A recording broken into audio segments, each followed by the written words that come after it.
Welcome to Alien Theorists Theorizing, case file 135, Cryptid Crushathon! Woo!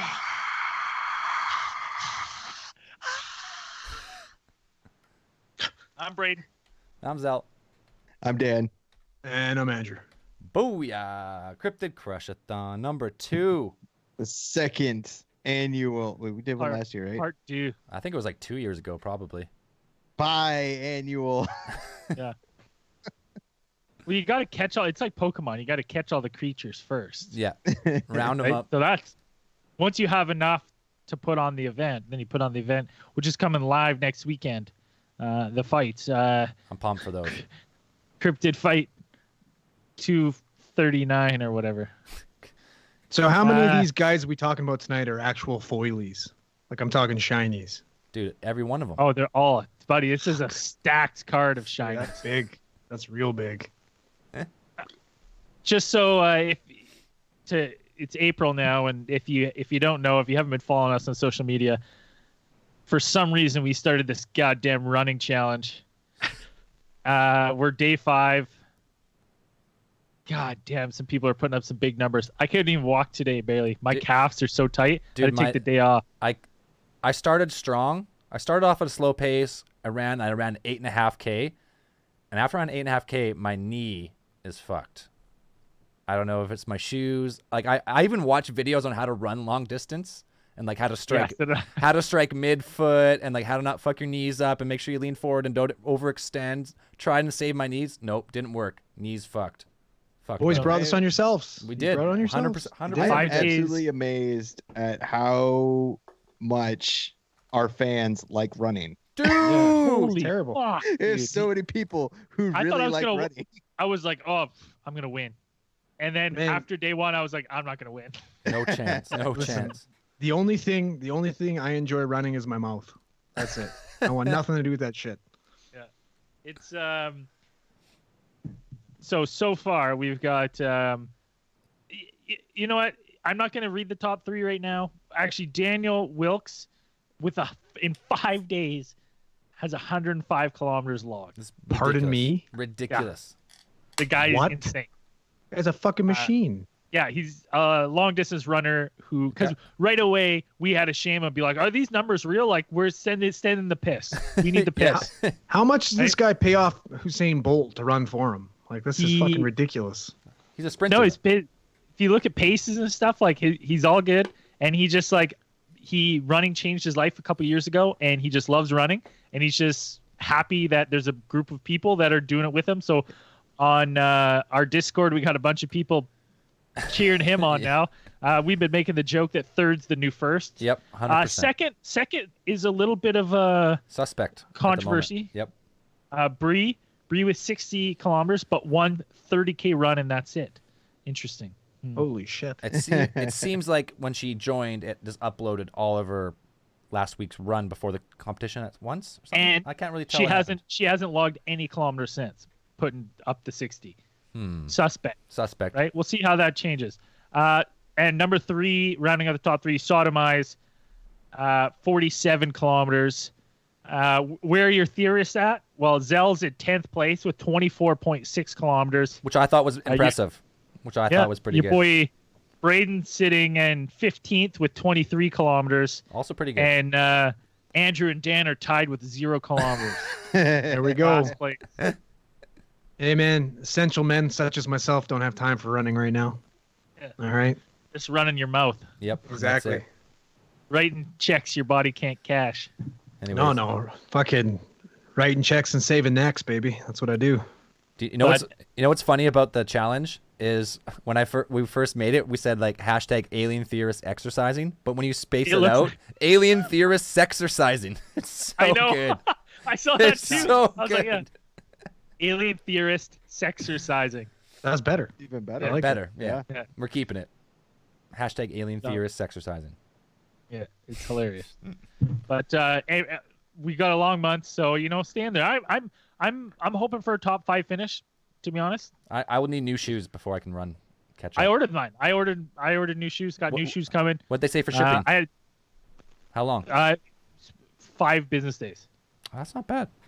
Not bad. Maybe I'll invest in a pair as well. Because you know what? I'm on days off. Maybe I'll sign up and go for a run. I'm gonna start putting up some big numbers here. I've hit a 7. I had to take today off though. That was today. My legs were. I did a little test jog. Like I jogged from the end of my driveway to my house, and I was just like both my calves were felt like they were gonna rupture. I was like, nah. I was like, this is gonna be painful. And the second I start logging a little bit of a slow pace, Zell's texting me, "What's with that pace, bro? You walking? You walking, buddy?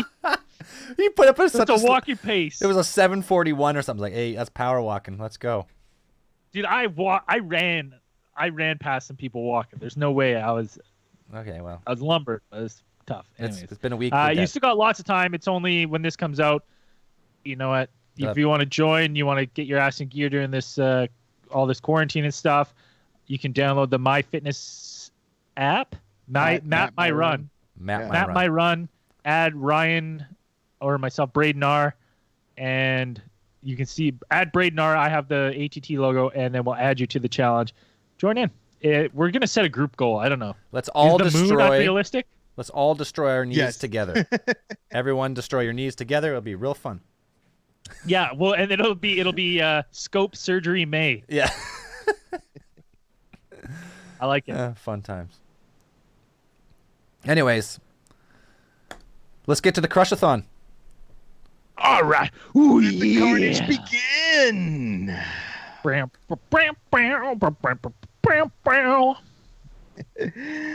So this is our second Cryptid Crushathon, and I've lined up quite the fight card for this special event. And round one, I'd like to introduce the Ozark Howler versus the Beast of Bodmin Moor.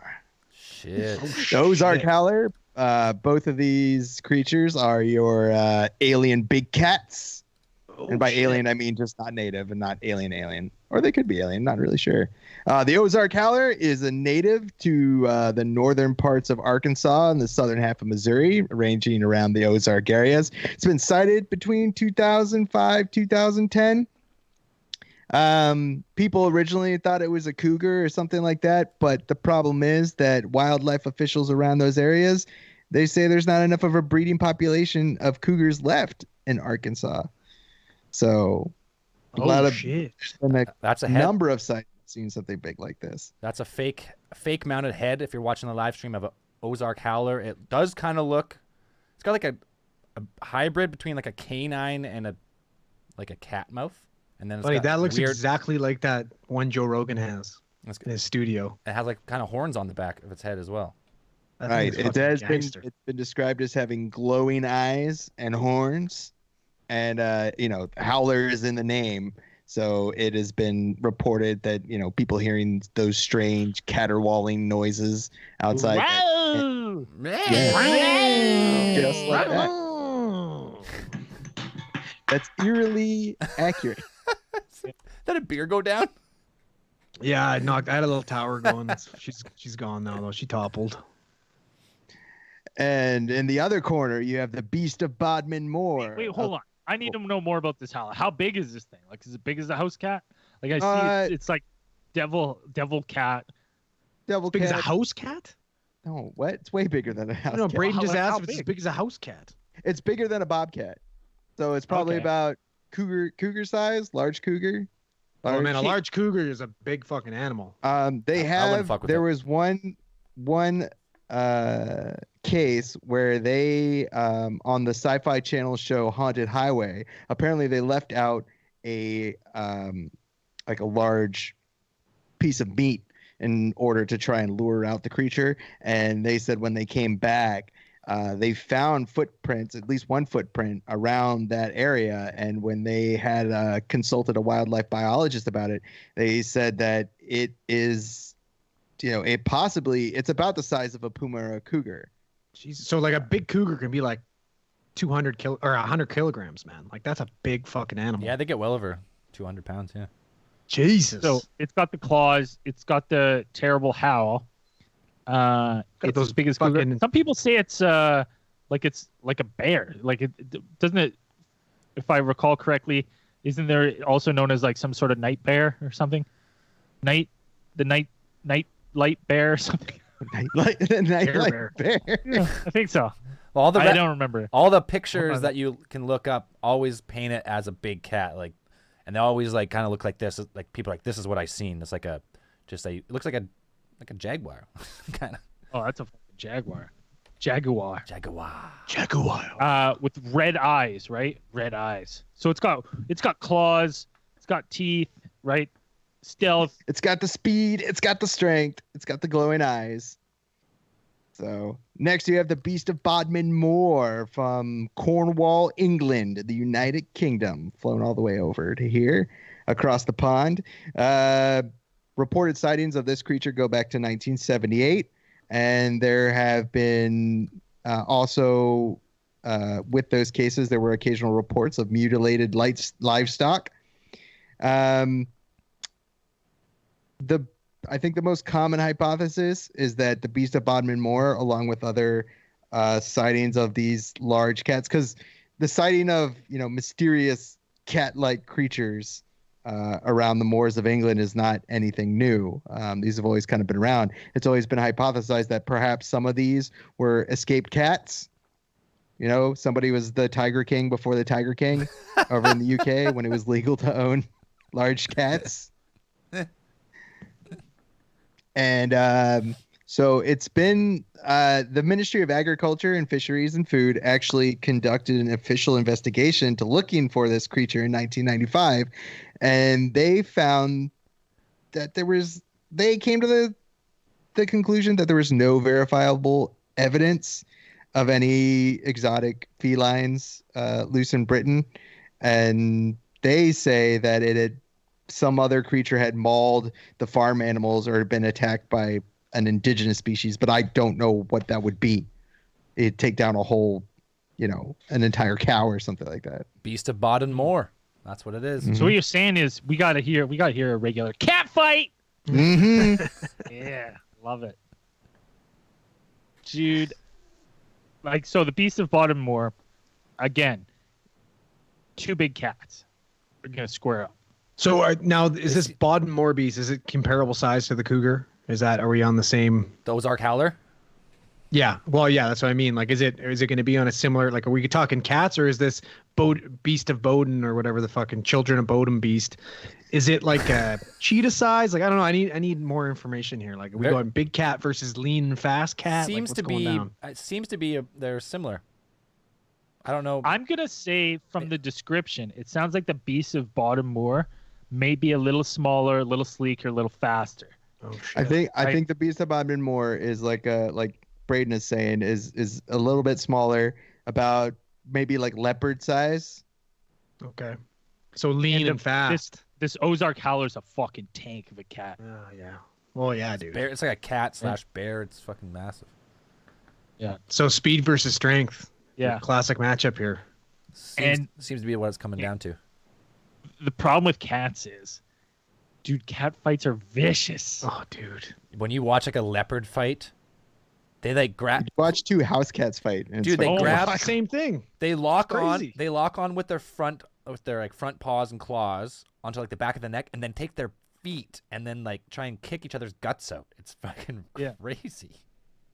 Dude, I'll never forget living in Thailand and just having the window cracked and just getting woken up in the middle of the night by like a pack of alley cats just going at it. And you could just hear fucking cats getting just shredded, and just the noises and the sounds involved. I was like, Jesus, like it's violence like I'd never heard before. Yeah. And now you're talking about two big is, cats. The funny thing is with that is that cat fights and cats fucking sound pretty much the same. What? They make the same noises? Yeah. Wow. Wow. I know it's true with leopards, and I'm not sure about I'm pretty sure it's about house cats too, but with leopards and other big cats, like the males have like spikes. Yeah, they have barbs. Yeah, they have barbs. Oh. So it actually like hurts. I think the theory, the popular theory is it encourages like swift copulation. Like it's like get in, get out. Pump, done. Yeah.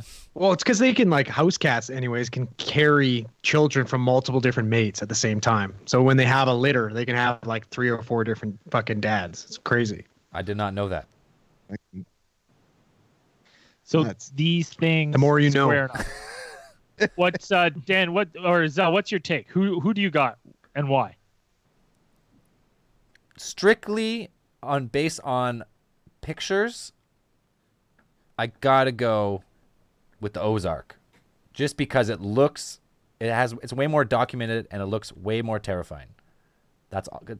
Just by looks, I would say I'm going Ozark. Andrew, what do you think? Wow. It's a fucking tale as old as time, boys. Speed kills. Oh, you're going Beast of Bodmin? I'm going speed. So I'm how do you going think that fight? How do you think that fight turns out for him? How do you think that the Beast of I Bottom? say he says he stays elusive, right? Keeps the fucking Ozark howler lunging and trying to get a hold of him, and he keeps moving, taking little shots when he can, until he gets a chunk of that fucking sweet, sweet neck. Goes for the kill. I'm gonna say the only way the Beast of Bottom wins, in my idea, if it's a sneak attack on the Ozark. Like, looking at all the pictures of the Ozark howler, this thing ain't all nimbly bimbly. It's not. It's not jumping tree to tree. It's a beast. It's walking the ground, right? So like maybe the Beast of Bottom, like leaping on its back, getting it from the back, getting the neck, right? Well, That's the only way. But if they're dude, both on the name ground alone. in like a cage, buddy, that howler is gonna mess up that Beast of. That thing's a tank, man. He's got to get his fucking mitts on him though. I don't think It also, one of the other, now I found out where I had the names. It goes by the Ozark Howler, also known as Ozark Black Howler, the Nightshade Bear, the Devil Cat, Look at that and thing. the Hoo-Hoo. The hoo-hoo? The Jesus. Hoo-Hoo. Because I'm guessing that's the noise it makes. Hoo-hoo. Hoo-doo-hoo. No, 100% the Ozark Howler, man. He's going to fucking... Even Look at that thing, Look at that man. fucking thing. even if it goes by the name fucking Hootie Hoo, that right there just it fucking discredits everything right there. The That's Beast the noise of it Bowden or Boredom or whatever the fuck its name is, that's a gangster name. I don't want no Beast of Boredom. Oh, he's badass. As far as names go, Beast of Bodmin Moore, that's a pretty dope name. So bad. That should be a band. Someone start that band. It's gotta be so Dan, fucking metal. Dan, what do you think? Where do you sway on this? I mean, I definitely put my money probably on the Ozark Howler. If it's got as many cool names, it's got way more cool names than Beast of Bodmin Moore. Black Howler, Devil Cat. And there's more evidence of the Ozark Howler. More history. Then- Yeah.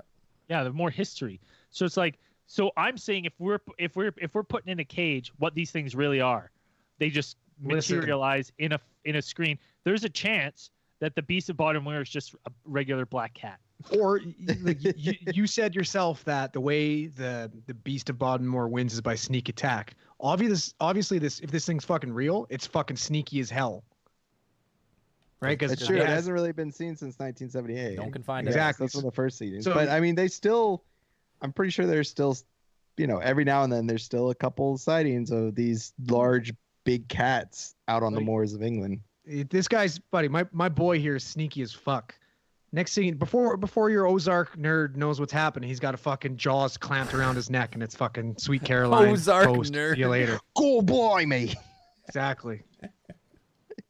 No, I think it's going I three say if to I'm a one. bet man, I'm still going with Ozark Howler. It looks like we're pre-fight analysis. We're going Ozark Howler 3-1. over the Beast of Bodmin Moor 3-1. Again, it's going to depend though for me, because I He could be kills. swayed if we see the battlefield for them and it's like thick forest, a lot of spots for hiding. The Beast of Bottom Moor is going to have a way better advantage, right? Because it's not as big, right? Just lumberous through this forest, through the brush, right? If it's an open field, it's fucked. Yeah, open field, lots of room to run. Yeah, but you can only run for so long, man. Yeah, exactly. Yeah. I'm gonna take my chance with the fucking lean, mean fighting machine, fucking having gas in the tank over the fucking big lumbering tank of a fucking hoo-hoo. You don't know it's lumbering. We don't know it's lumbering though. What? It's fucking 200 and some pounds. That's nothing, Buddy, it's man. it's a devil cat. Would you call a Also tiger? a hoo-hoo. Would you call a tiger a lumbering beast, even though they're 500 pounds and they can fucking move? Compared to a cheetah, yes, I would. Cheetah's only But, good okay. for like 5 seconds though, and then it's tired. So you're as fuck. saying a cheetah beat a tiger? Hey, That's we're what not that's where you're in these going there. That's where you're circumstances going here. That's where you're No, going. no, Cheetah no. versus But tiger. that's not. We're not going into that. All right, relax. This is the cheetah versus tiger of the cryptid world. That's not as fun. We'll I have think to- it'd be more like leopard versus tiger. okay, we'll go I think leopard. we A say little so, bit bigger, a little stronger. Still, Dude, either way, I would not want to fuck with any cat in the woods. No, Not even I don't a even house like. cat. No, fuck no, man. Every time I've ever fucked with my house cat, you lose. Every time. how many scars do you never have win. on your hands from fighting your cat? Oh, and they sting so bad. Those little razor Yeah, blades. you know why? It's because they get their little shit in there. Yeah, they get cat litter and fucking Cat- piss. That's why. Little- All right, well, we'll But have the to. real question is, which one of these would be more likely to end up in Joe Exotic Zoo? Dude, he'd take both in a There's heartbeat. not a fucking chance. They might- both. he might kill You know one. where they'd end up? In that bitch Carol Baskin zoo. He'd take both right away, but he might kill one faster than the other if it didn't make money. That Ozark Howler would definitely take off more than your arm. All right. In a third hypothetical, Joe Exotic and his pistol versus one of these two. I don't think Joe Exotic knows how to shoot that thing. Nah, he's I don't know. He done. shoots that dummy real good. But no, 3-1. 3-1, Ozark. Ozark Howler. Nothing I'm not used to here. Fuck's sake. So moving on to round Betting on 2. losers. We've got the very well-known, the infamous Beast of Bray Road. I know people have heard about him. Oh, it's a goddamn The Beast of werewolf. Bray Road. The hellish werewolf-like creature from Bray Road, from Elkhorn, Wisconsin. And let's see, people have also cited this strange, terrifying creature as far as Illinois. If you're familiar with the Beast of Bray Road, or if you're not familiar with it, he's a Bigfoot-like creature. He stands on 2 legs, but I have heard that he has been reported to be seen going from 2 to 4.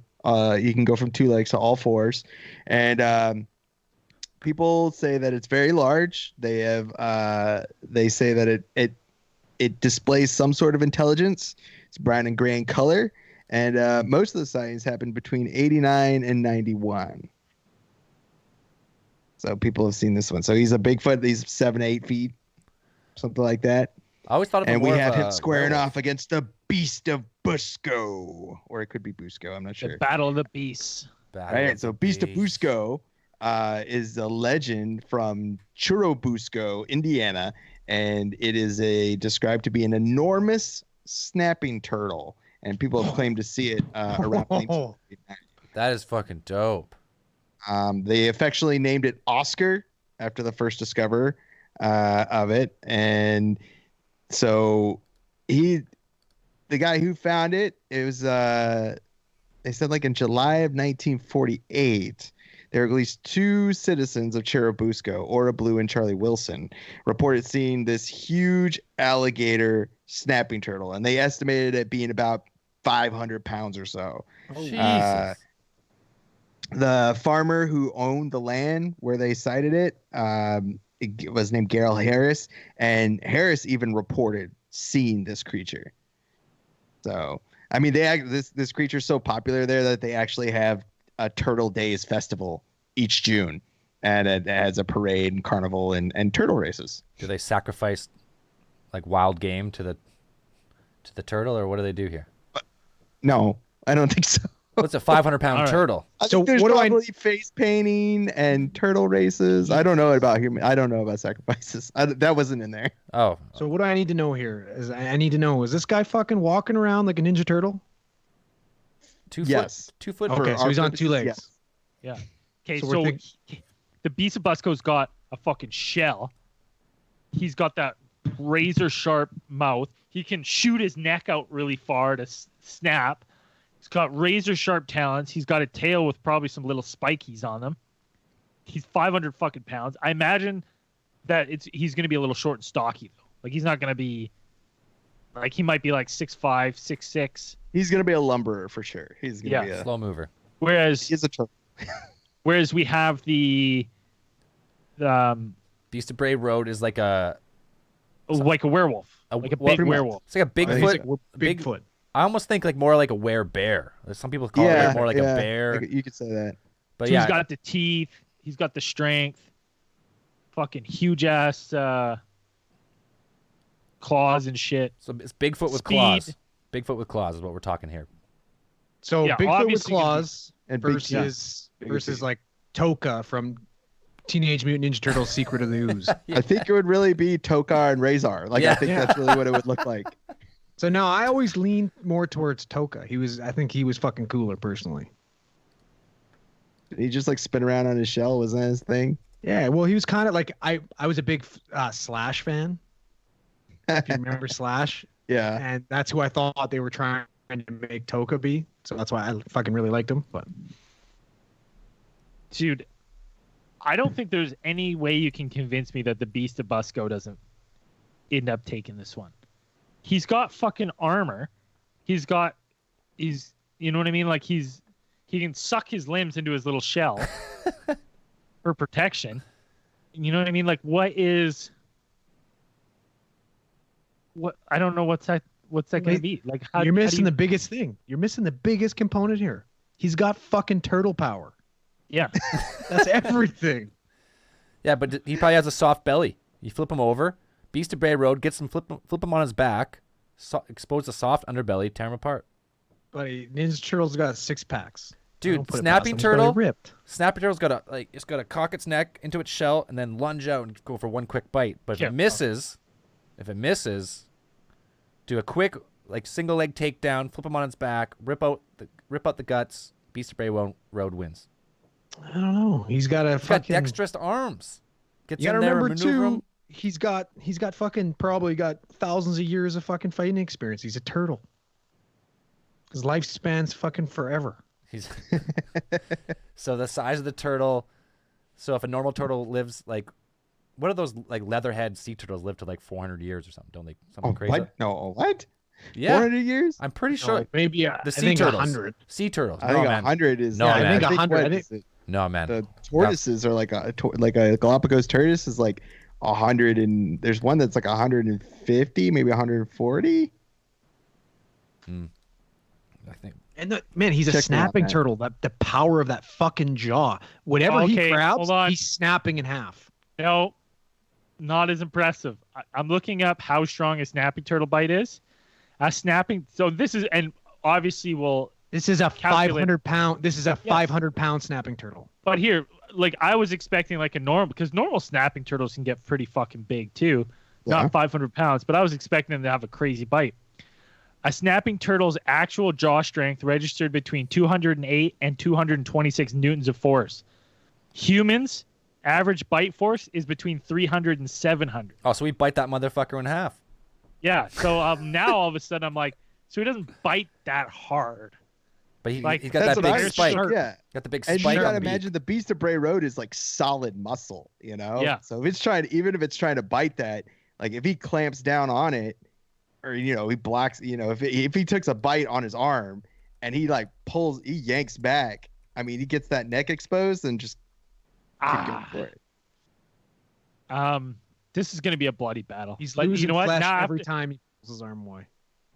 Yeah, and now like after looking at the bite strength, because I in my head thought snapping turtle, I thought like he bite, you lose limb. Like that's what I thought. 500 pounds. Yeah, but if you think about a wolf's bite's way harder than that. And now imagine a yoked wolf is even more. Well, I thought he was more like a fucking Bigfoot, not a wolf. Like he doesn't have sharp teeth and shit. He's gonna be like a primate, isn't he? Well, he's got. No, they think of more like a werebear, like a bear that can always go on two legs. Okay, well, if it's a giant fucking bear, if it's like bigger than a normal bear, then that's gonna kill everything. Well, it doesn't say weight. It doesn't say weight of the Beast of Bray Road. It just says a large Bigfoot type / werewolf type / bear type. So where does the were come from? Are we talking like turns from because it walks up on two legs? It looks like more like a man bear. To walk up on two legs. It's a man bear. Yeah, but bears do that. But they don't walk on legs like continuously. They can stand up and waddle a little bit, but they can't like walk. And around they look awkward. Yeah. This thing like this thing like So it's moves with bipedal purpose. and it's fucking scary and huge. Yeah. First, This is tough. This is a tough one for me. Either one of those. It's easy for me. It's already fucking done. I just found I overestimated my tortoise age by over double. Yeah. They say 188 years is the oldest tortoise right now, but they think 250 is the oldest they've ever found. That makes sense. So not That's 500. fucking crazy. But still, that's fucking Not that's 500-year-old fucking turtles old though, man. living around out there. That's fucking old. Yeah, but now imagine that's a 500-pound turtle. Yes. Would it live that much longer? I'm leading towards now the Beast of Bray Road. I mean, the only thing I don't like about this fight for the werebear is that he doesn't have any defense. He's all offense. He's got the speed and stuff, but like every hit he's taking damage, whereas the turtle power, you know, he might take one off the shell, right? He's got some defensive maneuvers.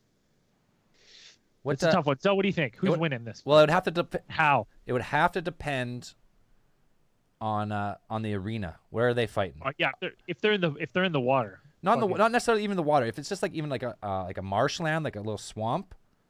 Now I'm going turtle here a little bit because you can, you know, the Beast of Bray Road is not very maneuverable. Better chance to land. Why, like snapping turtles aren't that maneuverable. They don't like. They just kind of. No, they can just kind of move along the bottom. I don't think they kind of. I didn't say they're not like. No, I didn't shark say snap. speed. I didn't say snapping turtle was maneuverable. I said the Beast of Bray Road wouldn't be maneuverable in the swamp as much, so the snapping turtle would have a better chance to land a quick strike. So if they're in a swamp, I would give it to the 500-pound turtle. If they're anywhere else, any type of solid ground is going to Beast of Bray Road. Flip him over. Snapping turtle would go in. He couldn't hit him. Beast of Bray Road goes in, single leg takedown, flips him on his back, tears him open from the soft underbelly of his tortoise shell. Game over. See, I'm going to agree with you, and the reason I agree is because I think the snapping turtle is going to extend the neck, get an arm, but then while he has the arm, the wolf's going to bite the neck of the turtle. Just tear him out. Just tear him out, right there, right? Once the neck's exposed, What if fucking Toka's playing the long game and just sucks his fucking limbs in and just waits it out? Let's Mr. Werewolf gas out on that shell. But then he's gonna flip him over and burrow through the underbelly. Yeah, and then you fucking quickly fucking stick your arms and head out, flip back over. Oh, so you're playing possum? You're saying plays Playing possum. the long game. He gets flipped over. I don't know. Right when he flips him over, quick strike. Bam. The Beast of Bray Road apparently is pretty intelligent, so he might be the pick him up, smash him on a rock. Intelligent as a 1,000-year-old turtle. I don't know, but here's what I see. I see a fucking. First of all, he's got turtle power, so that right there is fucking huge. All right. Second of all, I can see him sucking all his limbs out and doing some type of fucking sweet fucking Squirtle attack where he shoots his shell at him, fucking hits him right in the head. Fucking camera, like All right, He's just spin standing there around and like naked. little jet engines start. yeah, popping just out. like Squirtle. And then also, I envision this snapping turtle to be having these fucking crazy spikes all over his shell. Crazy defense. He's 1,000 years old, so he's developed all these wicked fucking ways of, defending himself. This guy's a badass. I don't fuck with him. I don't want nothing to do with this guy. All right. I've heard of Both of these would Bigfoot. be- I've heard of Bigfoot. I've heard of Sasquatch. I've never heard of no fucking Beast of Bray Road. He sounds like a buster. Here's a problem. And the reason why I'm leaning to a Beast of Bray Road is because I always like to think, one, them fighting each other, and two, which one would I most likely want to go against? And then I picked the opposite. And I was like, I think I'd rather go against this snapping turtle because I'm faster. I could probably get away. You know what I mean? Like I could probably get away from the fucking turtle. Good point.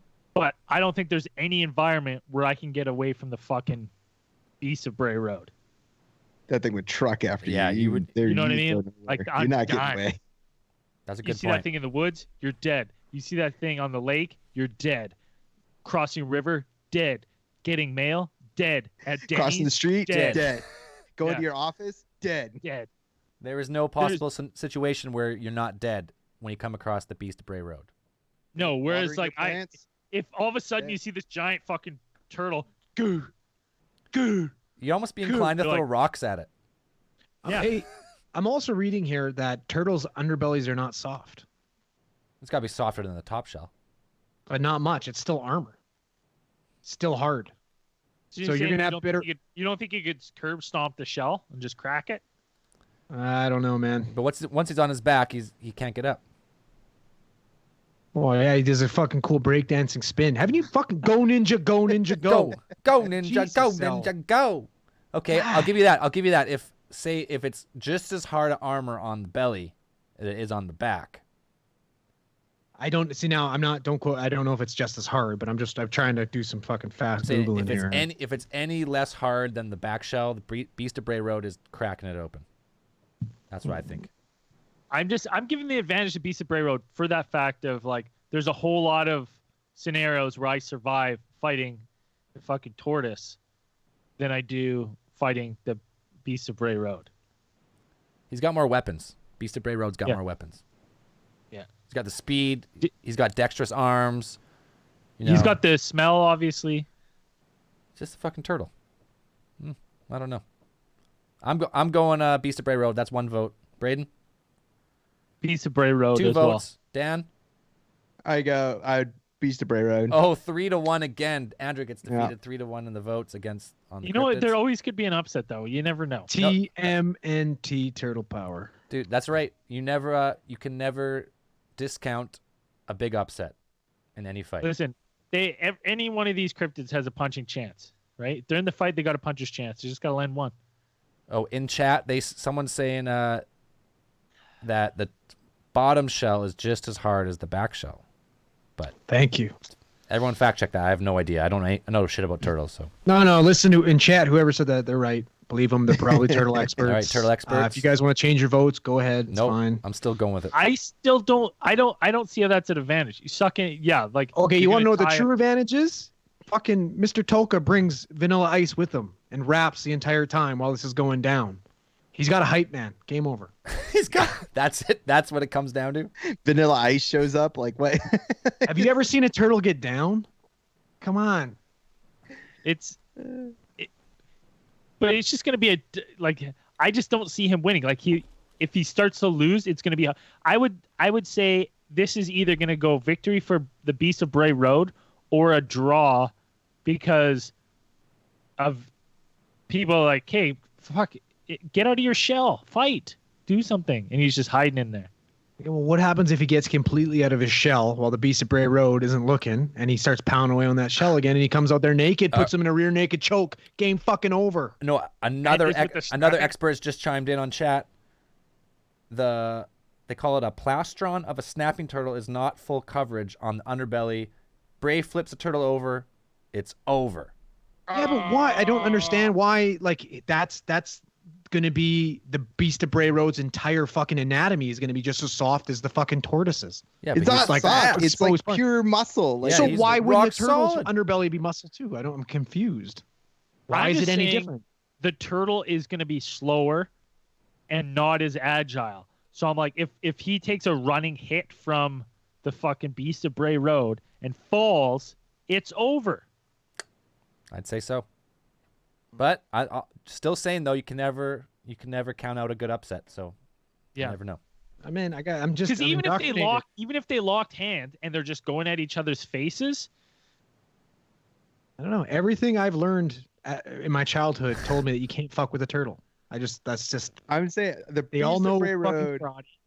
The Beast of Bray Road doesn't even have to like get at the neck. Like he could, if he got a hold of one of the limbs and just whip that thing off. Again, the turtle just bleeds out. Yeah, but I'd imagine, like, I'm assuming this turtle is just as big and strong as this guy, though. It's not just going to randomly get his limbs plucked off. You know what I mean? Like, that's the way I'm envisioning this. But I just think he's going to be too slow in this fight. He's got a lot of weapons. He's got a lot of. We're gonna have to wait. Yeah, for but he's all fight. defense. He's got tons of defense, man.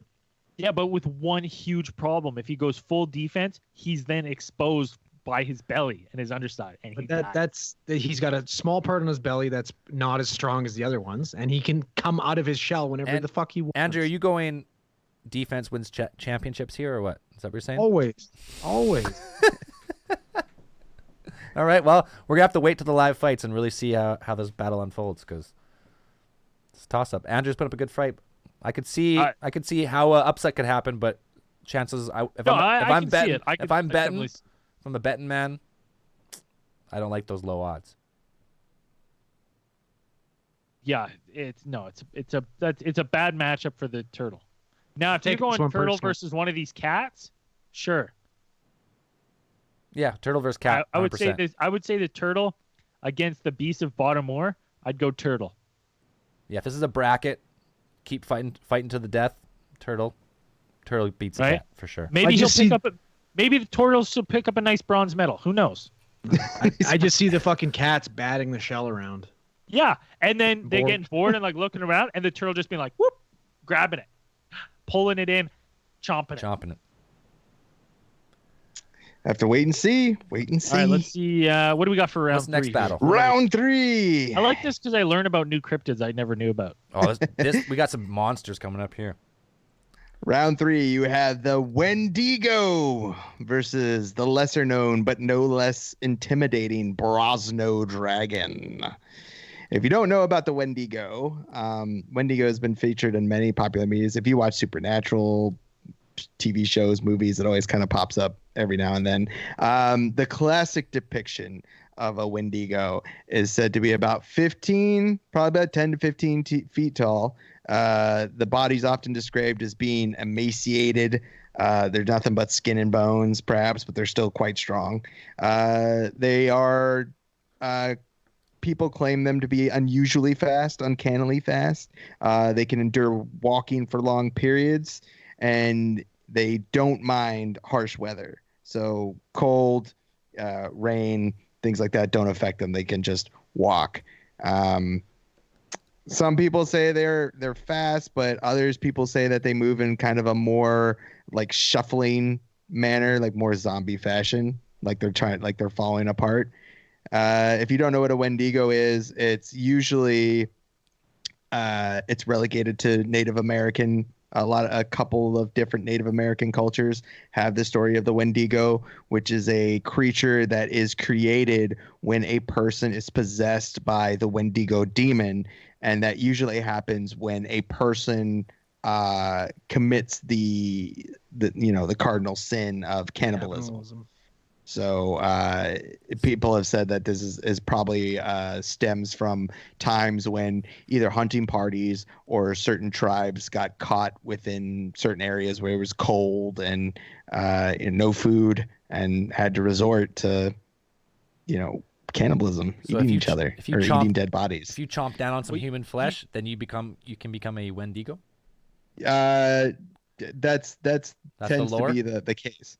It's either some stories say that it's when a person becomes too greedy, if a person becomes too decadent and things like that, the Wendigo demon can take control of a person. So the Wendigo has been around for a long time. The legends go back hundreds of years. But even people at the turn of the 20th century, people from the Algonquin tribe said that they had a large number of people who went missing mysteriously, and they blamed that on the Wendigo. They believed that that's what was happening. There's an actual cave of the Wendigo in Ontario, Canada. So its legend spreads at least that far, or at least they people who have seen the cave, archaeologists kind of interpret the paintings to be these large hair-covered men. Could be Sasquatches, I don't know, but also could be Wendigos, and they say that they resemble the mythological creature of the Wendigo. Sometimes you Also, a little known fact about the Wendigo is it made his debut in The Incredible Hulk number 162. Yes. did he? The Hulk has Yeah, he fought the did. Wendigo. Fucking rights, man. So Really famous. He actually took part in Wolverine's first appearance too in Incredible Hulk number 181, where Hulk's going one-on-one with Wendigo, and then Wolverine comes flying out of the fucking Great Canadian bushes there and fucking joins in the battle. So the Wendigo has stood toe-to-toe with the Hulk and Wolverine at the same time. well, He's got he's under his got belt. the height ranges up to 15 feet tall. Really, really fast, superhuman speed, superhuman strength. Also, the enhanced ability senses. to mimic human voices Yeah, is terrifying. one of its qualities. They have enhanced smelling and hearing, and they have the ability to hunt in total, complete darkness. They've got really long claws, and if they continually consume human flesh, they can technically live forever. And aren't they painted with sometimes with almost like elk antlers, or it's like big antlers and stuff too? I've seen them pictures of. I've seen representations like that, but a lot of it, most of them just have like the bone. I've seen different pictures where it just looks like kind of a human with elongated limbs, emaciated limbs and things like that, and just like the teeth have turned into kind of jagged fangs. So we're talking like a 15-foot, like flesh shedding zombie human speed creature. Yeah, like undead creature. Speed creature. Right. Super fast. Maybe with antlers, maybe not, but just like tall, lanky, skin peeling off of it. Yep. Cool. So then we've pitted him up against the Brosno dragon cryptid. And the Brosno dragon is native to Lake Brosno, which is located in the Tver region of Russia. So it comes from behind the Iron Curtain. This is actually like a really weird place because it's noted for having like the lake is surrounded by this abandoned village. Lots of crumbling houses. They even say one part of the lake features like a half sunken church. It's like a really creepy area. It's like uninhabited at this point, so you kind of have to trek to get out there, I believe. This creature is described as being 16 feet long. It is a dragon-like creature, as the name suggests, and it has been reported as having either a fish-like or serpentine head, so one of the two, right? Gyarados? Could be a Gyarados. Probably. That's what I'm thinking. That's what I'm thinking right now. It's also known as Brosnia, which is the name given to the monster, which is, I think it's like near Andriopol in West Russia as well. Could be one of the same ones, I think. So a lot of people are skeptical of its existence, but the history of this creature goes back at least like it goes back to like the 13th century. So people believed that this creature actually turned away or scared to death the Tatar Mongol army that was headed for Novgorod during that period. I don't know what you're talking about. Well, I mean, there was like Mongol hordes were kind of going back and forth around that area, like that steppe area, like the Russian area. Isn't that from Skyrim? Yeah, sounds like something Skyrim. Oh, anyways, so the Dragonborn. So now it's the Dragonborn. Probably a skeletal dragon. That's probably what it is. My favorite thing is looking up the Brosno dragon is like a couple things I read where it's like skeptics say that this is nothing more than a giant mutant beaver. And I'm like, wait, what? Like, didn't we talk about a fucking beaver that was holding a fucking community hostage one time? Something that would happen. That sounds very Canadian. Have you ever seen a beaver?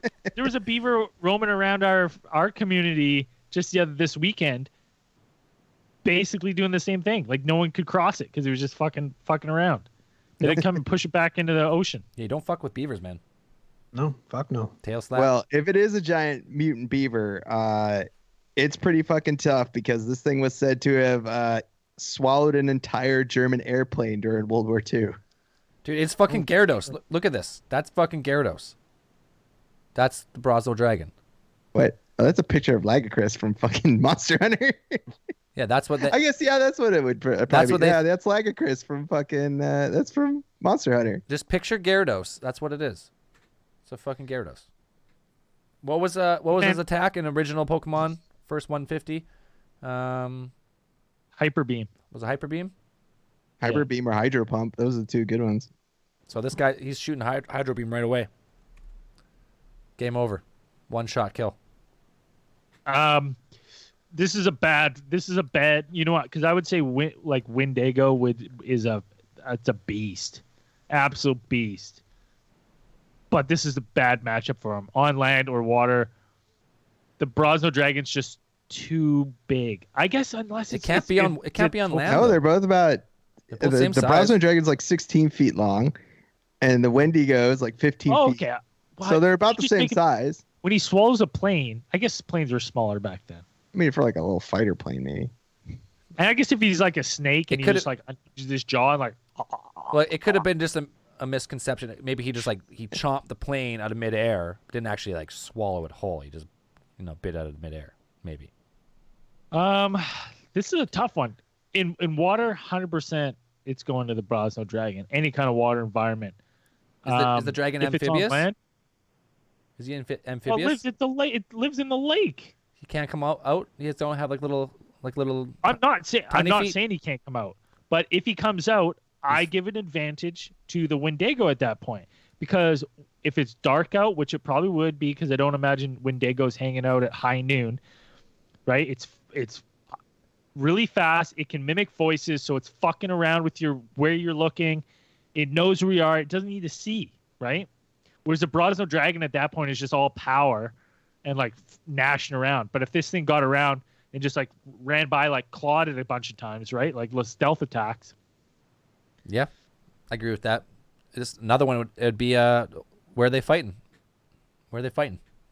I guess the fairest fight would be like on a pier, where like the Wendi-Go is on the pier, the dragon's trying to attack them from the water, and they're like, having the dance.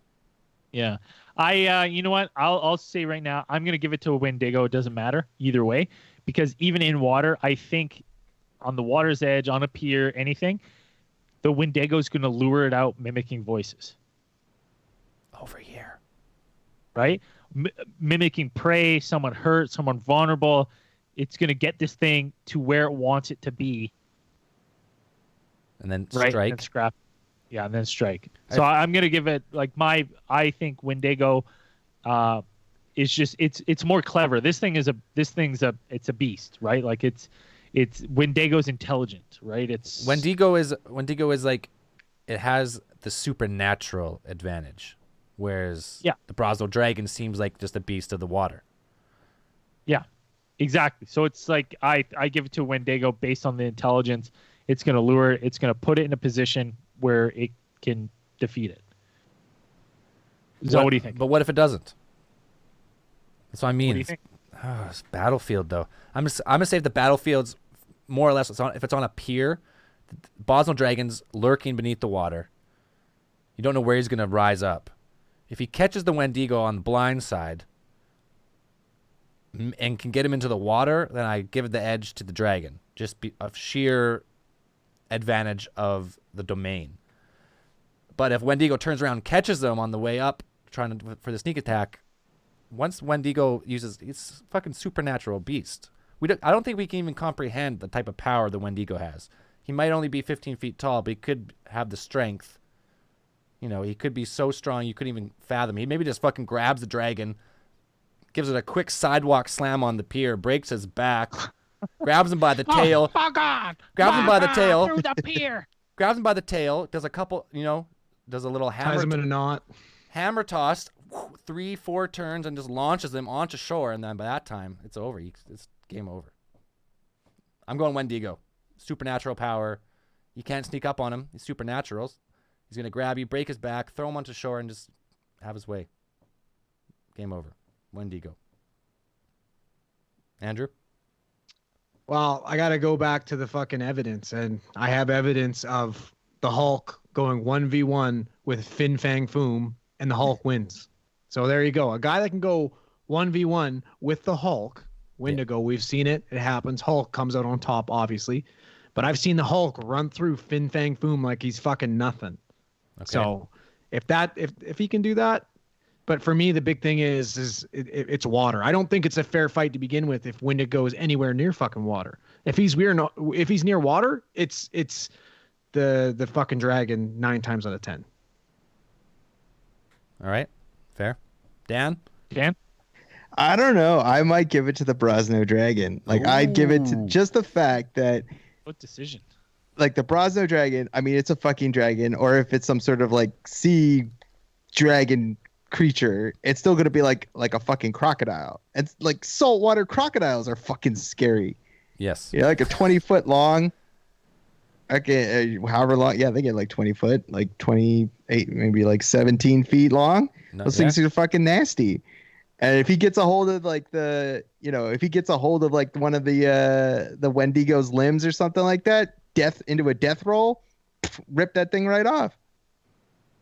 I mean, you guys seen the video where the one crocodile rips off another crocodile's leg?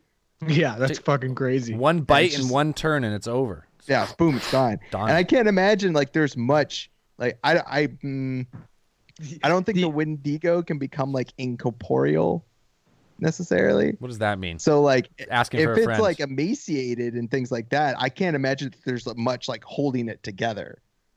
You know? So if it gets on there and it rips off one of the arms, I mean it might not bleed to death because they probably don't have blood or whatever, but like you just rip it to pieces. And I mean if it can rip apart like German engineered, fighter plane, then I wouldn't think it wouldn't have, if it could shear through metal, I don't think it would have a problem fucking around with like decayed flesh. This is a supernatural beast, though. What's to say it can't grow another limb? Well, that's what they're saying, though. It'd have to consume human flesh. So it's like if there's no people around, he's not snacking down on some villagers or something. Like But he's got a backpack on of just little snacks in the back. Just I would say that's the one I'm most torn. So far, this is the one I've been most torn about. Yeah, since Dan gave his thing there, because I would agree that the water, like the water dragon would have the weight advantage by a lot. Just in general, like creatures that live in the water can weigh way more because they don't have to deal with, they're not fighting gravity the whole time like that. So yeah, if he got the Wendigo, toast, I think. But I still stand by my supernatural power that you can't underestimate that. Decision. Yeah. Not to mention this Wendigo, he's probably Canadian. Bonus points for Canadian. Yep. There you go. A little stronger. If that fucking dragon's wearing a jersey, he's fucked. Oh, dude. Yeah. Well put. If you throw a wrinkle in it where he's wearing a jersey. Game over. And he doesn't have a jersey tie down, like a fight tie down strap. Once Wendi-Go gets the jersey over the fucking dragon's head. He's eating up, bud. Yeah. Game over. Eating up. Getting fed knuckle sandwiches. All right. You know what time it is. Ladies and gentlemen. Ding, ding, ding, ding, ding. Welcome to One Cryptid Suicide. Tonight, the cryptid belt is on the line. $1 million is on the line. One cryptid's life is on the line. Bigfoot, you want the belt? Come and get it. It's on top of the cage of death, which is yet on top of another cage, which is yet on top of another cages. 3 cages, 2 cryptids, 1 belt, triple cage. Come on down. Sunday. This match is scheduled for 1 fall. 1 fall. We have our main event. We have the challenger, Stalin's Ape Man, the Ape Man cryptid, rumored to have been created in 1926 by the famed Russian biologist. His name was Ilya. Is it Ilya? No, it's Ivanov. Ilya Ivanov, right? Yeah. Yeah. Yeah, that's his name. Ilya Ivanov.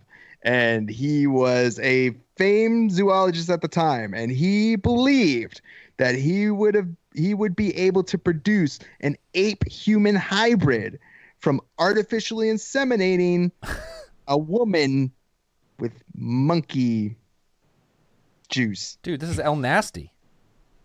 Yeah, that's nasty as fuck. That is some L nasty. That's some El Nasty shit. This was like Comrade nasty. Yeah, he had to, he pitched this project to the Russian Academy of Sciences as a way of proving Darwin right. And this was going to be their blow against religion for the communist regime. That was the kind of the whole thing for communist Russia, was kind of throwing out religion. So he was going to be like, we do this. Yeah, we got one up on God. originally, he wanted to do it with unsuspecting women because it wasn't unethical enough, I guess.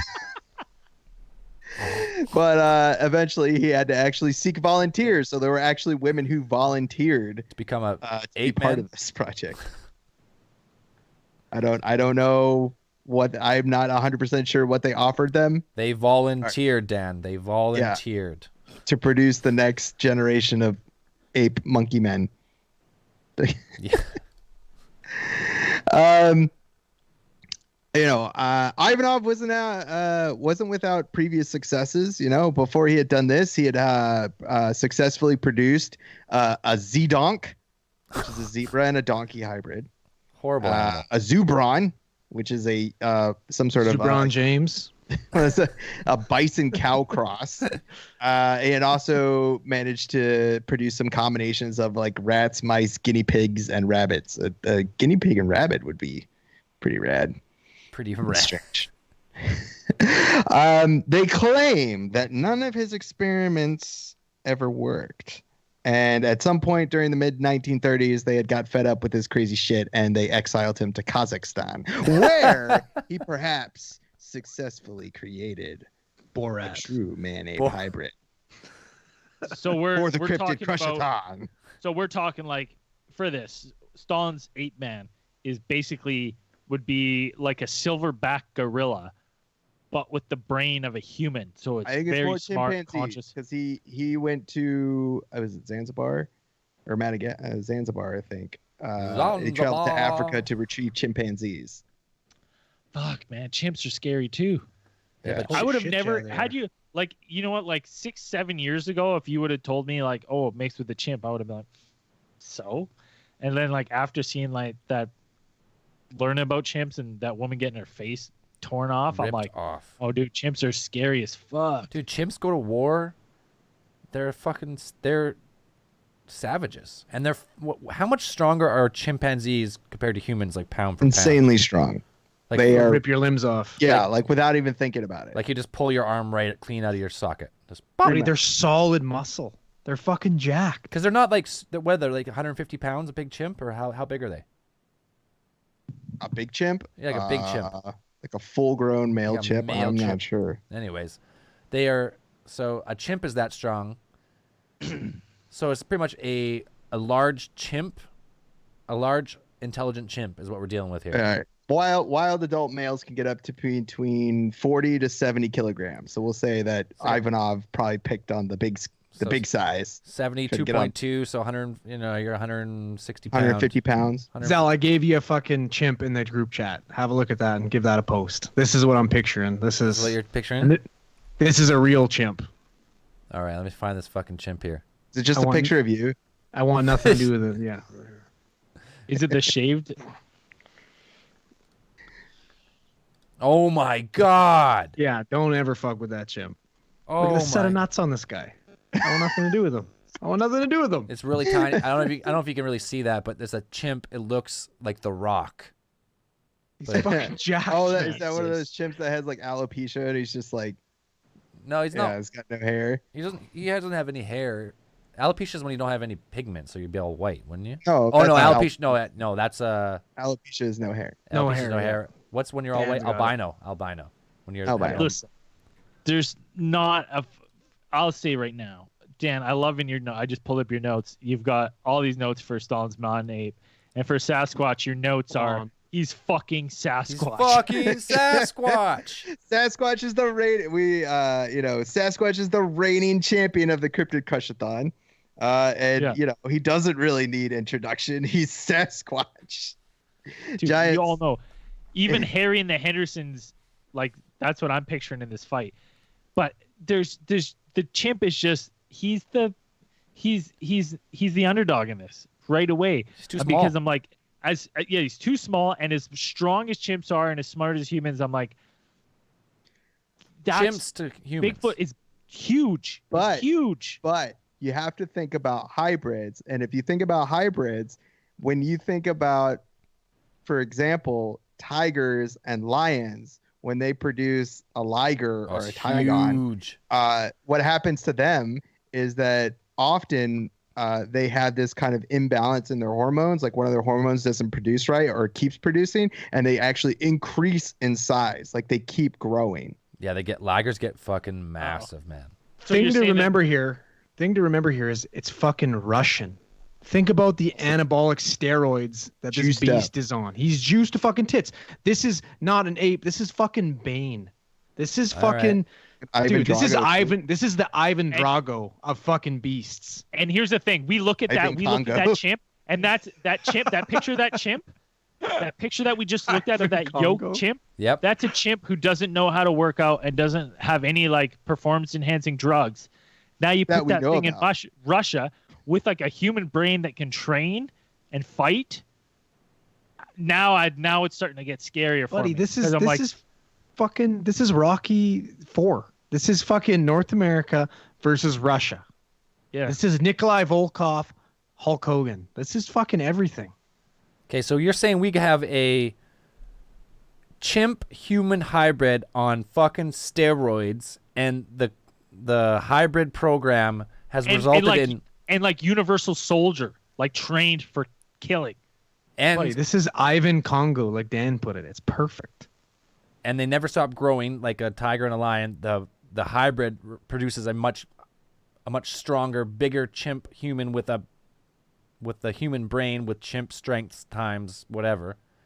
But still, you're going against the world champion Cryptid. First of all, he's at least, judging from accounts, he's anywhere from 7 to 10 feet tall, 5, 6, 7, maybe even 800 pounds of pure muscle, ape-like. So he's got the ape strength like a chimp, but he's way bigger naturally. He can fucking teleport. He can dematerialize and rematerialize almost instantly. Is fucking Sasquatch I'm talking here. Well, I mean, I don't know about the dematerialization. Dude, footprints. I know footprints he go extremely fast. Footprints move go. extremely They follow the fast. footprints, Give him and then the that. footprints fucking disappear, and they'll reappear like 400 feet later. Like what? That doesn't But- even make sense. That could just mean that he jumps really far, because it has been recorded that they do that. You know, it has been reported sightings of Sasquatches jumping very far. Like they can leap like an entire highway. Well, just that's like- okay. That's even better. Bonus for Sasquatch. You can just jump football field. Well, length at a time. I would put instant transmission over fucking like Hulk like leaps. I think that instant transmission's a little bit more useful, personally. Yeah, I mean, either way. teleports behind you. Yeah. This is one of those ones where it's like you've got hard work versus talent. You know what I mean? Like the chimps, you got someone's put in hard work, and they always say hard work beats talent until talent works hard. And you put these two things in a fight, Bigfoot's still a beast. It's still an animal, and that chimp still has a human brain. You know what I mean? And my human brain says like you got fear, you're scared, and an animal just is pure instinct. Yeah. Plus, he's going up against the champ, so Sasquatch has got that advantage. He's got the champion advantage. It's a psychological Natural game. intimidation. The psychological game is in Sasquatch's favor right off the bat. Personally, No for doubt. me to make this decision, I need some fucking context on the situation. Like, did this Stalin's man ape? Did he fight Sasquatch's best friend and kill him in the ring?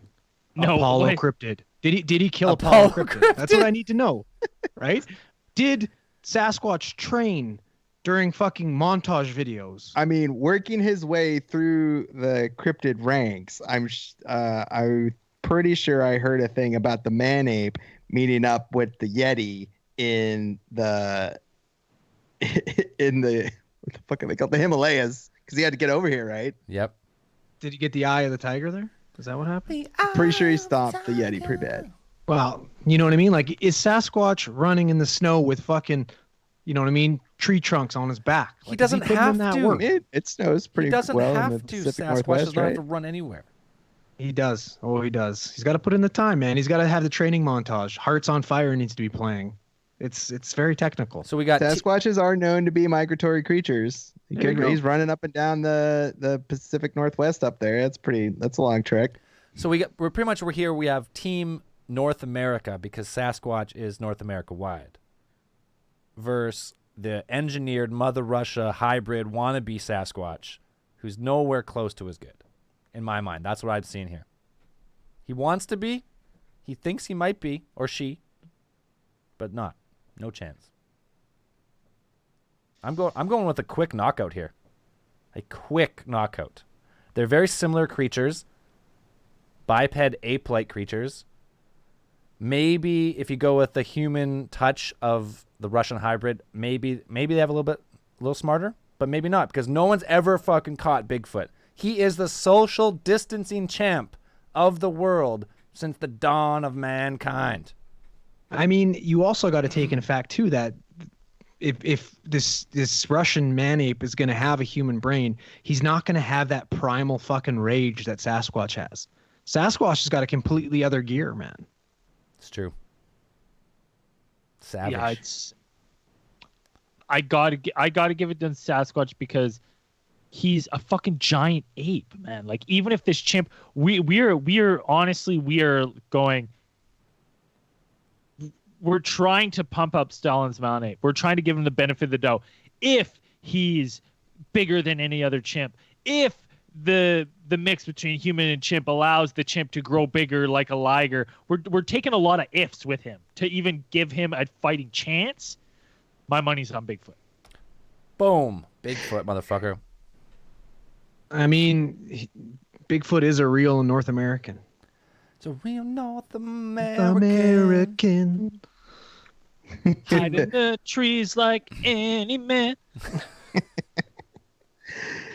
I don't know. I think it would be a good fight because I would figure the Stalin's man ape has had training. Okay. I would figure that he's been training in the KGB and the fucking Spetsnaz. Like, I'm sure he's trained in all kinds of hand-to-hand combat techniques. I'm sure he could put up a pretty good fight. He's going to be quick. You don't know if you're trained in hand-to-hand combat with the Spetsnaz. You don't know if those techniques are even the same on Bigfoot. Bigfoot might have a completely different anatomy. You might be going for a pressure point. Matter. It's like, okay, maybe. let's go fucking fighting techniques that I learned in Russia.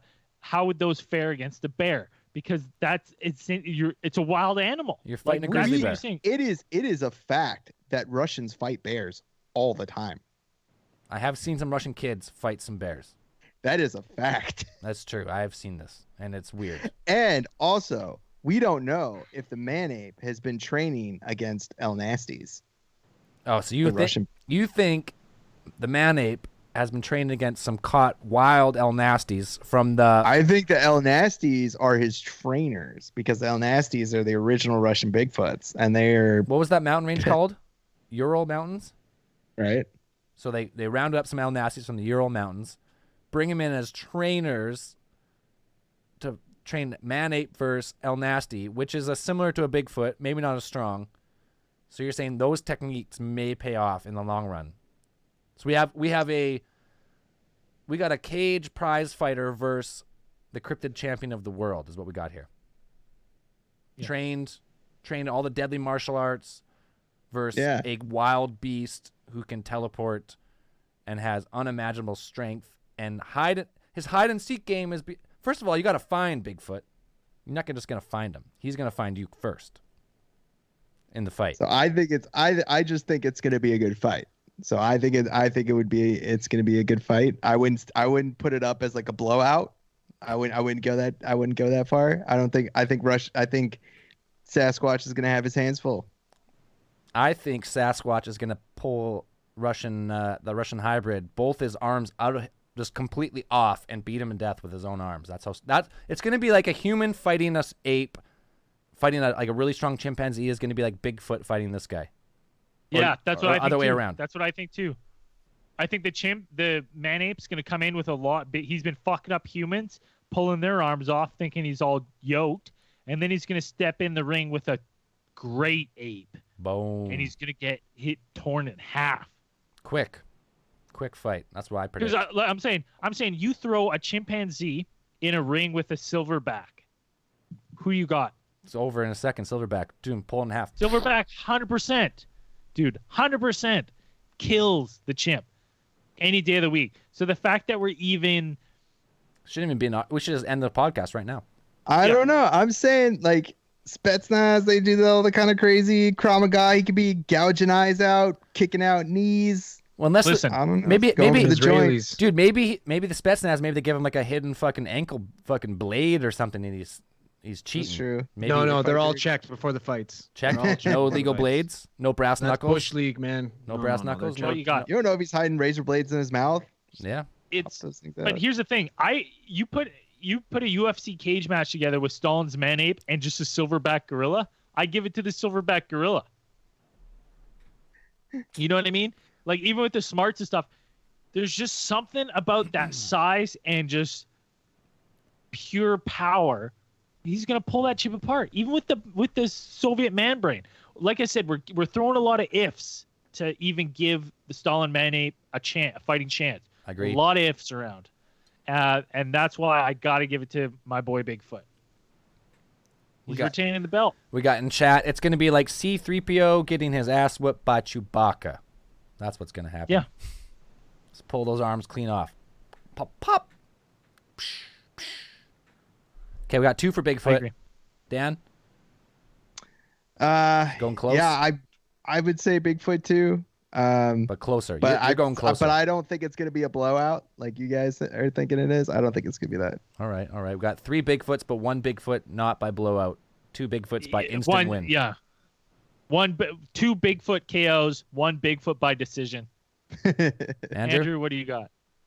Well, like, I just want to play contrarian now, but you know what I mean? Like, cause you gotta know the man ape's on PEDs, and we're not doing piss tests before this fight. Nope. No. Nope. Definitely No, we're not. So Yeah, You know what I gonna mean? Who go knows? tell A Russian- Sasquatch to pee in a cup? I'm not gonna do it. no, fuck no. I mean, it's got to be Sasquatch though. It has to be. I can't even I that's just an- can't do it. That's an unanimous to. Sasquatch. I want to. I want Ivan Congo. I want him to win, but he's not gonna. Dude, Dan nailed it perfectly at the start when he wrote in the notes, "It's fucking Sasquatch." That's it. That's all the notes said. There was nothing else about Sasquatch because you know. What else do you write? Because I you love know. betting on the underdog though. I do. I love betting on the underdog. Wait, you know what? if you got It's extra weird $1,000 because Go for it. I like Wendi-Go versus Bigfoot. I think Wendi-Go matches up a little bit better against Bigfoot than Stalin's man ape does. Like with their powers and stuff, I think that's that would be a closer matchup. So if we see who wins, if Wendi-Go beats Brosno Dragon, Wendi-Go might be getting a title shot coming up. The guy's a fucking cannibal. He'll do it all. The guy fights Right? dirty. Well, I don't want Like nothing I'm to do with saying Wendigo. that's we'll have to wait for that you've one. got the voice mimicking, so obviously you can make a mimic of Bigfoot call, right? Bigfoot is a beast, semi-intelligent beast, but it's still a beast, right? So you get an intelligence first beast, you get that matching superhuman abilities, right? I like that matchup. I like that. We can see big upset there, but Wendigo's got a huge test in the Brosno Dragon. We all split decision on that one. We don't know. We don't know 50-50. where it's going to go. So, anyways, but that's Bigfoot over man ape all day, every day. I agree. Yeah, you have to tune in to the live fights. Yeah, we're live streaming the fights. Should be good. I'm really excited. Considering the lack of sports going on right now, I'm really fucking excited for this.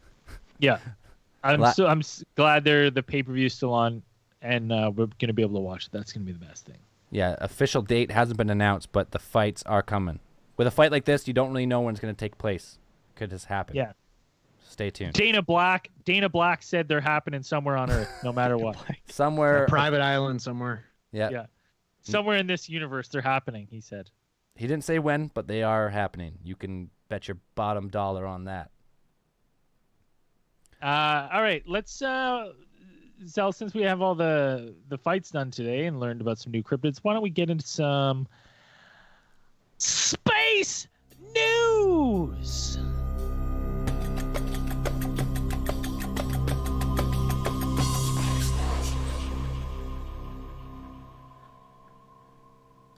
Booyah.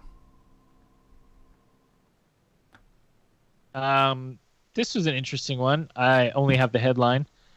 Trump recently signed an executive order to allow moon mining. Moon? What are they mining on the moon? Cheese. Cheese. Oh, cool. Delicious moon cheese. Delicious moon cheese. Yeah. How do you sign executive order to be like, you can mine the moon? Like, well, who's gonna say no? Because then it's like, but really, like, you don't own the moon. Is it? Are they gonna mine for water or something? Or No, I didn't really. It didn't really say. Everything Was pretty vague. Yeah, if you're gonna mine the moon, because most minerals are on Earth, like that we want to use are on Earth. So something on the moon would have to be like helium-3 or some other type of like energy source that could be used for propulsion or like energy production or something we couldn't get on Earth, because that would be like the amount of money to get to the moon and mine and get back. Like, I can only imagine how non-feasible You know what, though? that would be for anything. Here's the thing, though. It's an expensive startup, but if we get a moon base and stuff, and say we find oil on the moon. Oh, I'm just saying, hypothetical, not going to happen. But just say we find moon oil. It's not the same. It's not from a living creature, but we can use it in our cars or whatever. It would be far cheaper to send that oil to launch it from the moon to Earth, right? Because there's less gravity. You're going to use less fuel on the launch, right? It's harder to get it to start up, but once you're set up, I think the cost would exponentially drop, especially with our reusable rockets we have now. The gravity of the moon would be far easier to launch shit off there. That's what I mean. We're going to have the 7-Eleven and gas stop and save. The gateway in between the two. The gateway. Yeah, the gateway. Lunar gateway. We're gonna be all set up, man. You heard it here. Lunar highway. I get that, but that's what I mean. So whatever's on the moon would have to not be on Earth, because no matter what, it would always be cheaper to mine it on Earth. Yeah. I think this is a little bit of a power play with everything. I think people are just wanting to get their ducks in a row with all this talk about going back to the moon, getting settlements on Mars. If they make a discovery of something they can mine, they don't want any like, oh, can we, this, that. It's like, well, we're already allowed because we've signed these things in the past saying that if we find something we can mine it, we can exploit the shit out of it way before anyone can be like, stop, and should we be doing this? Right. It's just, to me, that's what it is. For me, it's just like, let's cut some ribbons some red tape before we get there. Let's make some headlines. Yeah, exactly. And that's about it. Because I am curious to how you say you just authorize people to mine on the moon. It's like, you can't just be like, you don't own the moon. You don't own you the moon. You know how excited Bruce Willis was when he heard this? Dude, we got hundreds or thousands of Albertans that are professional drillers that would seize the opportunity to go to the moon and drill in a second. Yeah. Drill for that sweet, sweet moon oil. April's super pink moon is the biggest full moon of 2020. On Tuesday, April 7th. So this podcast is probably just missing it. If you're listening live, you can watch it. What's the date today? 6th? 6th. There's a giant super moon. It's going to be the biggest moon of 2020. Cool. Yeah. Hopefully it's not cloudy. 2020 knows. I got myself a pair of the moon doesn't crash into fucking Earth at this the way this year's going. Yeah, no kidding. Incoming asteroid. What else you heads guys up. got for space news? Oh, I had third Starship prototype destroyed in tanking test. So as they keep building the Starship, which is that big steel, what's the ship from Futurama? Planet Express. Planet Express? The Tesla, the SpaceX's Planet Express ship, they keep testing it and blowing it up to to see how far it will go. And they just blew it up, and let's watch the video because it's pretty cool. So they're doing like a pressurized test. So they're trying to pressurize systems right to the max, and then it collapsed. You can watch it right here if you're on the live stream. It's going boom, and it just buckles, just crumbles. But it was not unexpected. They said they were doing that. They were pressurizing as far as they could just to see what the buckling point was going to be. Cool. But that's pretty sweet. So one step closer to having a stainless steel starship is what it looks like going to Mars. Thing looks fucking sweet. But yeah, just fucking buckles, man. They pressurize, and it's just like in an instant, like a third of the ship just crumbles, pop, snap, and just falls apart. It's pretty cool. If you want to check that video out, you can find it on spacenews.com, or you can just look at that live stream on our YouTube channel. And that's all I had for Space News. Dan? I have a bit because I love this fucking title. I told Andrew. Andrew loves this title as well. Heavy metal alien planet may be shaped like a football. Heavy metal. Wow! Finally, some This space is, news for me. That's where I want to live. If I'm going to space, I'm going to that fucking place. And for our Australian and UK listeners, that's an American football. Just in case you're like, yeah, duh. Like they're all all planets are shaped like footballs. Scientists have been investigating KOI 1843.03, which is an exoplanet candidate that is orbiting a red dwarf star and is about 395 light years from us. It seems that it has 44% of Earth's mass and about 60% of Earth's diameter, so a little bit smaller. They think that the shape can be attributed to its orbital pattern because it orbits its star at about 4.24 hours for a year. So their whole year is about 4 hours.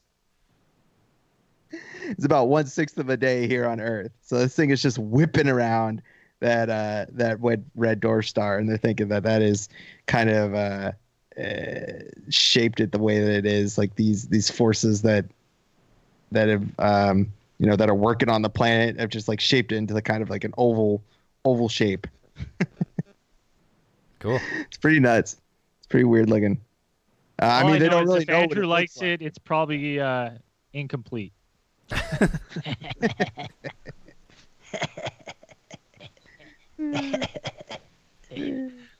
Anything else, Space News? That's it for Space News. Let's hit that randomatron. All right, let's do it. Firing it up right now.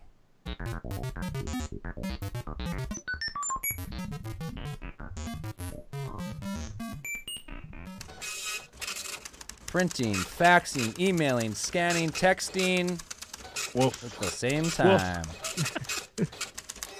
Oh, shit. Oh, what's this?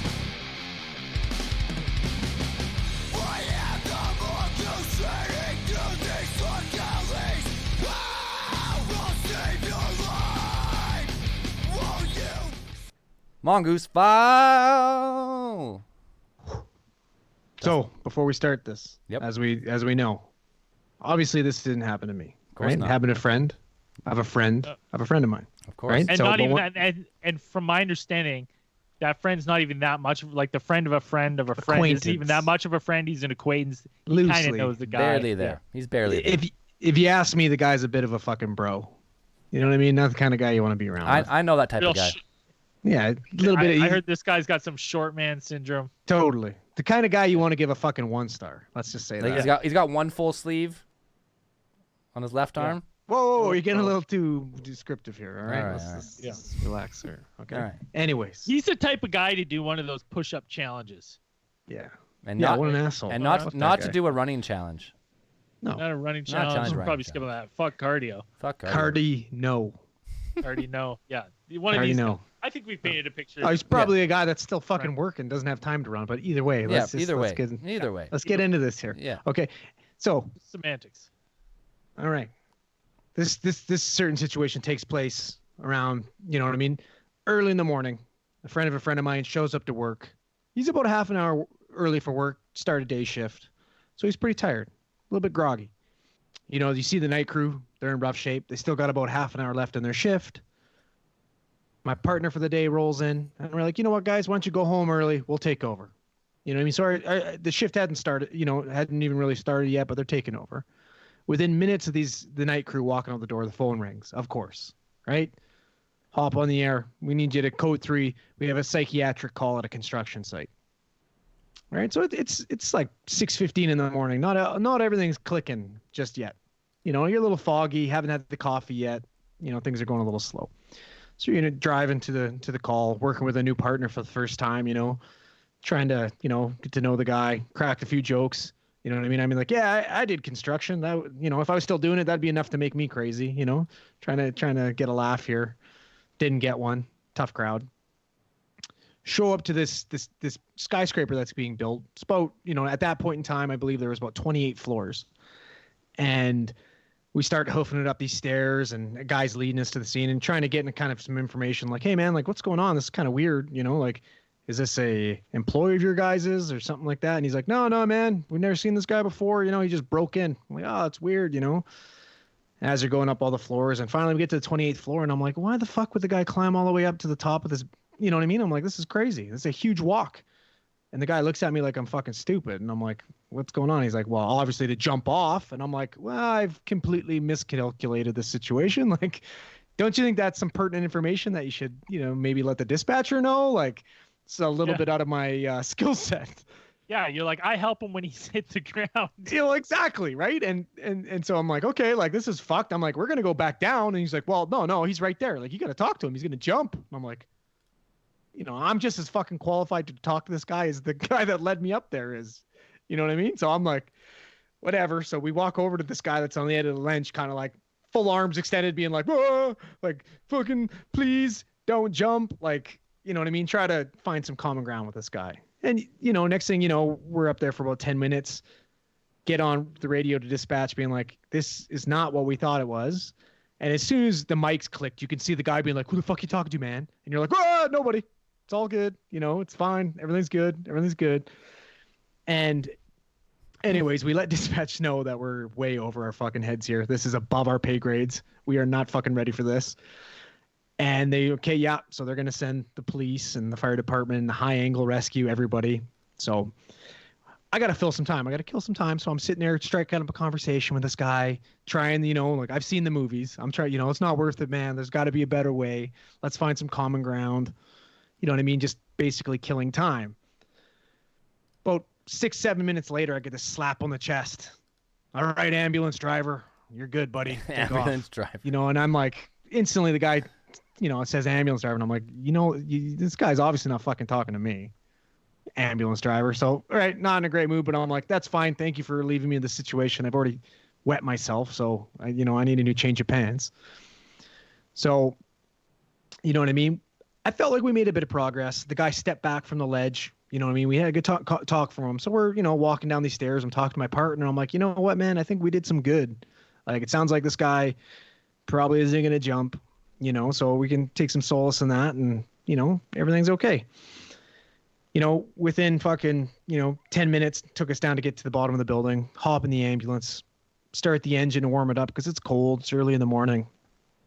Backstreet Boys starts playing. You Are My Fire. You can hear them, we're getting serenaded first thing in the morning after feeling like you did something good. You know what I mean? Talk to my partner. That was pretty crazy. Hey, well, we did what we could.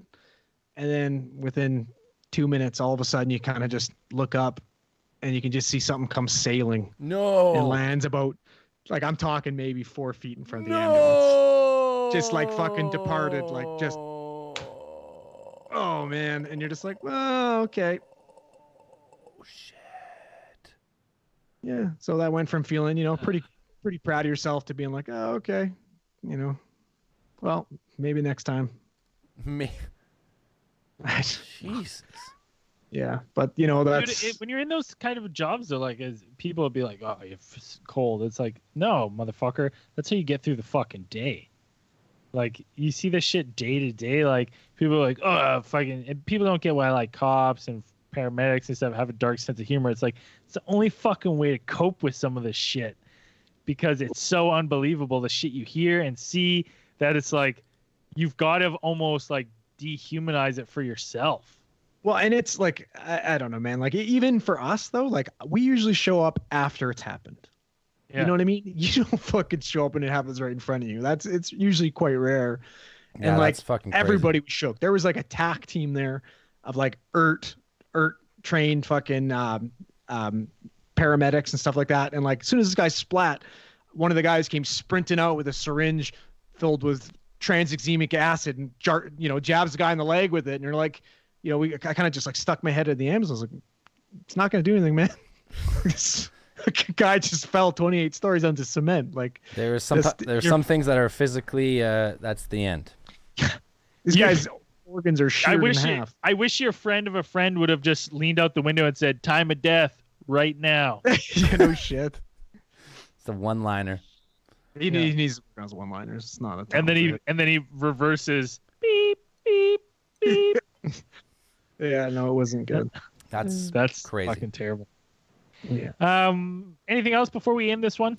Yeah, we didn't do it last time. We forgot. Read some Patreon supporters. Oh yeah, So I don't have any episodes. I'll make up some more names. These are all well thought out, very real names. No one's trying to fuck with us. It only took you 3 weeks to plan them. No one's trying to fuck with me. We didn't read them last time, so I'm going back to March 24th. Denise Sayans, Chuck the Truck Wallace, Stephen Woodall, Russell Rees, Zachary Stevenson, Sasuke Ochika, just Kim. Thank you, Kim. Zachary Sutton, Claudia Ramirez, Ron Pond, Aliza Rice. Getting creative. Manny, Joshua Livermore, Alexander Leclerc, Matthew Mitchell, Mandy Norton, Andrew Kiss, Terry Chelton, Cummins 626, and last but not least, just Austin. Not nice. Austin 316, which you should have done. But thank you very much for supporting the show. People asking about the meat trial. The meat trial usually happens after the 7th of each month. That's when Patreon usually sends the numbers that I can enter. It was sent late this afternoon, but I didn't have time. So next week we'll do the meat draw. It's usually after the 7th. So if people are asking why isn't it on the 1st, it's after the 7th. So the first podcast after the 7th of each month is the meat draw. Yep. Other thing, you can always look us up on social media, Instagram, Facebook. We've been interacting like crazy these last couple of days, chirping fans. One of my favorite things is what I've done is there's a couple fans who had some early beaks about squashing me in the running challenge. So I sent a picture of their name with 0 kilometers and then a screenshot of saying how they were going to beat me so bad. And I sent it to them just to chirp them. So we've been having some good back and forth with fans. You can always get us on Instagram, Facebook. One of the weird things I always get is like, who am I talking to? Is this the person that runs their social media? No, it's us, motherfucker. You can call us on Facebook, Twitter, Instagram. If we don't get back to you right away, try again. Chances are we just missed it in the fray. But if you're talking to anyone, it will be one of us 4. No one else. No one else. No one else. You'd probably get a faster response if it was someone else, but we will respond eventually. Yeah, we'll tell you when we get interns. Yeah. You'll know because all of a sudden you'll be answered right away. Good thing that happened now and not at the beginning there, Andrew. What are you talking about? Anyways, no, you'll know because we'll have we'll like tweet like twice a day. Yeah. We've been good these last 5 days, man. Me and Zell have been posting on Instagram like every day and Facebook Live. Best we've ever done. Best we've ever done. By far. Yeah. So you find our website, Alien Theorists Theorizing.live, get some merch. We got some new merch coming. It's taking slow. It's I'll have some more merch this week. It's the fucking apocalypse right now. We can't get anything done. Nothing's happening. Yeah. It's tough. It's gone from not having enough time to having too much time, which is almost as bad. Yeah. It is just as bad for being productive. We didn't talk about COVID this whole episode, so that was a nice break. That's still happening. It's still going on. Yeah. You all know just as much as we know. It's just going. Whatever. We've had enough. We'll talk about that in After Hours. You can go to Patreon. We always do After Hours. We've got tons of bonus material on Patreon. If you want to help the show out, go on Patreon. And as we always say at the end of these things, keep those eyes on the skies. Thanks, everyone.